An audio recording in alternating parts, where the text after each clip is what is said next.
മനസ്സുകളിലെ തെറ്റായ ചിന്തകളെ മാറ്റിയെടുക്കാനുള്ള വാക്കുകളുമായി change your life.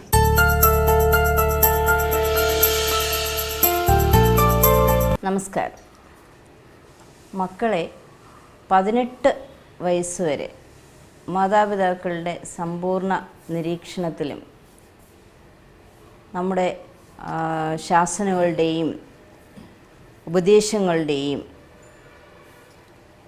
ആ ഒരു സ്നേഹത്തിൻ്റെ പ്രകടനങ്ങളിൽ ചാലിച്ച് വളർത്തണം എന്നുള്ളത് വളരെ അത്യാവശ്യമാണ്.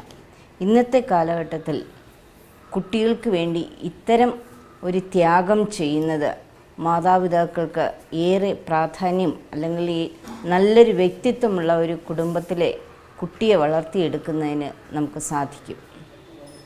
ഉദാഹരണമായി എൻ്റെ അടുക്കൽ ഒരു 10ാം ക്ലാസ്സുകാരനായ ഒരു മകനെ മാതാപിതാക്കൾ കൊണ്ടുവന്നിട്ട് അവർ എന്നോട് പറയുകയാണ്, ഈ മകന് ഭയങ്കര ദേഷ്യമാണ്, അവൻ ഞങ്ങളോട് സംസാരിക്കുന്നില്ല, എപ്പോഴും മുറി അടച്ചിട്ട് എനിക്ക് എന്തെങ്കിലും പ്രോജക്റ്റ് ചെയ്യാനുണ്ട്, അല്ലെങ്കിൽ ഏതെങ്കിലും കാര്യത്തിൽ എനിക്ക് ഒരുപാട് സെമിനാറൊക്കെ നടത്താനുണ്ട് എന്നൊക്കെ പറഞ്ഞിട്ട് അവൻ എപ്പോഴും മുറി അടച്ചിരിക്കും. അപ്പോൾ ഒരു ദിവസം അമ്മ നോക്കിയപ്പോഴത്തേക്കും അവൻ കമ്പ്യൂട്ടറിന് മുമ്പിൽ ഇരുന്നിട്ട് ഗെയിം കളിക്കുന്ന മാതിരി അവൻ ഒരു ആക്ട് ചെയ്യുന്നതായിട്ട് അമ്മ കണ്ടു. പക്ഷേ അതിനപ്പുറമായിട്ട് അവൻ ആൾവേസ് ഒരു ദിവസം അമ്മ കതക് തുറക്കുന്നതും അവൻ ഗെയിം കളിക്കുന്നതെന്ന് പറയുകയും അവൻ ആ കമ്പ്യൂട്ടറിൽ വേണ്ടാത്ത ഫിലിം കാണുകയായിരുന്നു അവൻ്റെ പതിവ്.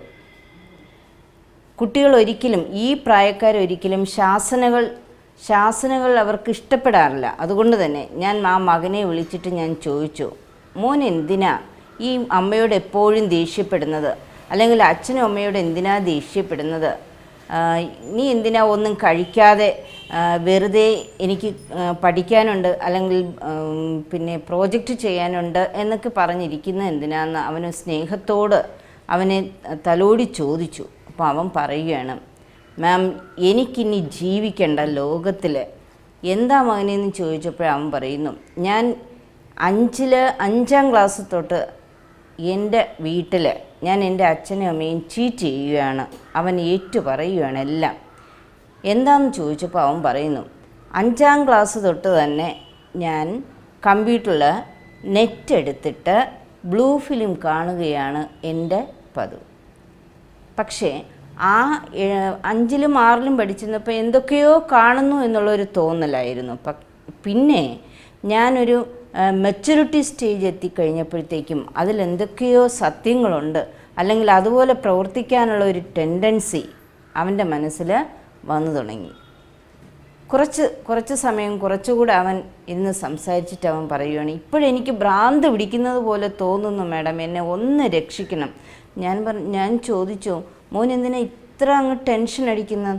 അതെൻ്റെ ജീവിതത്തിൽ ഞാൻ ആരോടും പറയാത്ത, അല്ലെങ്കിൽ എൻ്റെ അമ്മയോട് പോലും ഞാൻ ഒന്നും പറഞ്ഞിട്ടില്ല. ഈ ഒരു ദുസ്വഭാവം കൊണ്ട് എനിക്ക് പറ്റിയത് ഒരു 5ാം ക്ലാസ്സുകാരിയായ അടുത്ത ഒരു വീട്ടിലെ ഒരു കുഞ്ഞിനെ, ഒരു പെൺകുട്ടിയെ ഞാൻ ഈ ഫിലിം കാണുന്നത് പോലെ അവളെ ഉപദ്രവിക്കുന്നതിന് ഞാൻ ശ്രമിച്ചു. പക്ഷെ അത് വിജയിക്കാതെ വന്നപ്പോഴത്തേക്കും എനിക്ക് വെറുപ്പും ആകെ ദേഷ്യവുമൊക്കെ തോന്നി. അത് 1 വർഷം മുമ്പെയാണ്. പക്ഷേ ഇന്നും ആ ദേഷ്യവും വെറുപ്പും എൻ്റെ കൂടെ തന്നെ അത് ഇങ്ങനെ വളർന്നുകൊണ്ടിരുന്നു. അത് കഴിഞ്ഞ് എൻ്റെ വീട്ടിനടുത്തുള്ള ഒരു പെൺകുട്ടി, ഒരു 12 വയസ്സുകാരിയായ ഒരു പെൺകുട്ടി വെള്ളമെടുക്കാൻ വന്നപ്പോഴത്തേക്കും ആരും വീട്ടിലില്ലാതിരുന്ന ഒരു സമയത്ത് ഞാൻ ആ കുട്ടിയെയും ശല്യം ചെയ്യുന്നതിന് വേണ്ടി ഞാൻ ശ്രമിച്ചു.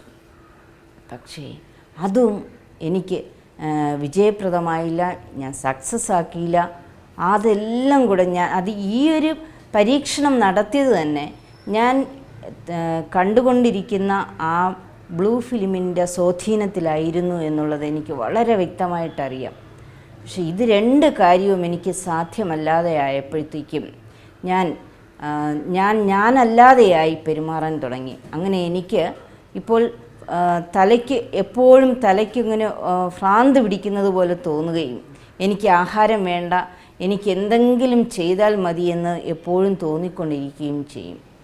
ഒരുപക്ഷെ അമ്മയും അച്ഛനേക്കാളും അമ്മയും അച്ഛനും കൂടെ എന്നെ നന്നാക്കാൻ കൊണ്ടുവന്നു. പക്ഷേ ഇതിലേറെ ആവശ്യം എനിക്കാണ്. എനിക്കിനി ജീവിക്കണം മേഡം. ഈ ഒരു എൻ്റെ ഈ ദുസ്വഭാവം എനിക്ക് എങ്ങനെയെങ്കിലും മാറ്റി തരണം എന്നവൻ അപേക്ഷിക്കുകയാണ്. അപേക്ഷിച്ച് ആ മോൻ അവിടെ നിന്ന് കരഞ്ഞു. അപ്പം ഞാൻ ആ മോനെ സമാധാനിപ്പിച്ചിട്ട് ഞാൻ ഇപ്പോഴും അവന് ഫ്രീക്വൻ്റായിട്ട് കൗൺസിലിംഗ് കൊടുത്ത് തെറാപ്പി ട്രീറ്റ്മെൻറ്റൊക്കെ കൊടുത്ത് അവൻ്റെ സ്വഭാവത്തിൽ നിന്ന് ഒരുപാട് വ്യതിയാനം എനിക്ക് കാണുന്നതിന് സാധിക്കും. ഇവിടെ ശ്രദ്ധിക്കേണ്ട, എന്നെ കേട്ടുകൊണ്ടിരിക്കുന്ന, എന്നെ ശ്രദ്ധിച്ചു കൊണ്ടിരിക്കുന്ന സഹോദരിമാരോട് എനിക്ക് പറയേണ്ടത്, കുട്ടികൾക്ക് എല്ലാ സൗകര്യങ്ങളും വേണം. പക്ഷേ ആ സൗകര്യങ്ങൾ കൊടുക്കുന്നതിനോടൊപ്പം ആ സൗകര്യങ്ങൾ എങ്ങനെ അവർ യൂസ് ചെയ്യുന്നതെന്ന് കൂടെ നിങ്ങൾ ശ്രദ്ധിക്കണം. ഇവിടെ പറ്റിയത് അച്ഛൻ ഗൾഫിൽ ഇഷ്ടംപോലെ കാശുണ്ട്. ഈ അമ്മ ഉള്ള എല്ലാ സംവിധാനങ്ങളും കുട്ടികൾക്ക് കൊടുക്കുകയും, പക്ഷേ ഇവിടെ ഈ കുട്ടി ഈ കമ്പ്യൂട്ടറിലെടുത്തിട്ട് നെറ്റ് എടുത്ത് എന്ത് ചെയ്യുന്നുവെന്നോ അവൻ രാത്രിയിൽ എന്ത് കാണുന്നുവെന്നോ ഒന്നും ഈ അമ്മയ്ക്ക് നോക്കുന്നതിനുള്ളൊരു സമയമില്ല. നോക്കാൻ അവർ ശ്രമിച്ചിട്ടില്ല.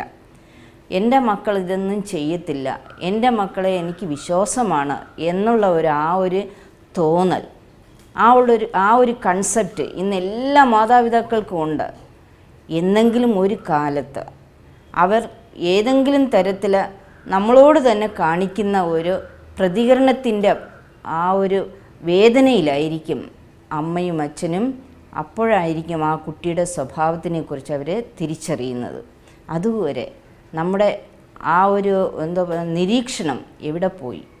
കുട്ടികൾക്ക് സ്നേഹവും ഉള്ളതെല്ലാം കൊടുത്താൽ മാത്രം പോരാ. പക്ഷേ അവരെന്താ ചെയ്യുന്നുവെന്നും എങ്ങനെയാണ് വളരുന്നുവെന്നും അവരുടെ സ്വഭാവത്തിൽ, അവർ ആഹാരം കഴിക്കുന്നില്ല, അവർ ഭക്ഷണം ഉറങ്ങുന്നില്ല, അവൻ്റെ മുറിയിൽ ലൈറ്റ് കിടക്കുന്നു, അല്ലെങ്കിൽ അവളുടെ മുറിയിൽ ലൈറ്റ് കിടക്കുന്നു, എന്താ പ്രശ്നമെന്ന് നമ്മളൊന്ന് ഉറക്കം നമുക്ക് ശരിയാവുന്നില്ലെങ്കിൽ പോലും നമ്മൾ ആ ഉറക്കത്തിൽ നിന്ന് തന്നെ എണീറ്റ് പോയി നോക്കേണ്ടത് വളരെ അത്യാവശ്യം. അപ്പോൾ ഇങ്ങനത്തെ ഒരു ഡിസോർഡർ വളരെ ചെറുപ്പത്തിൽ, അതായത് അവൻ 5ാം ക്ലാസ് തൊട്ടേ തുടങ്ങിയതാണ് ഈ സ്വഭാവം.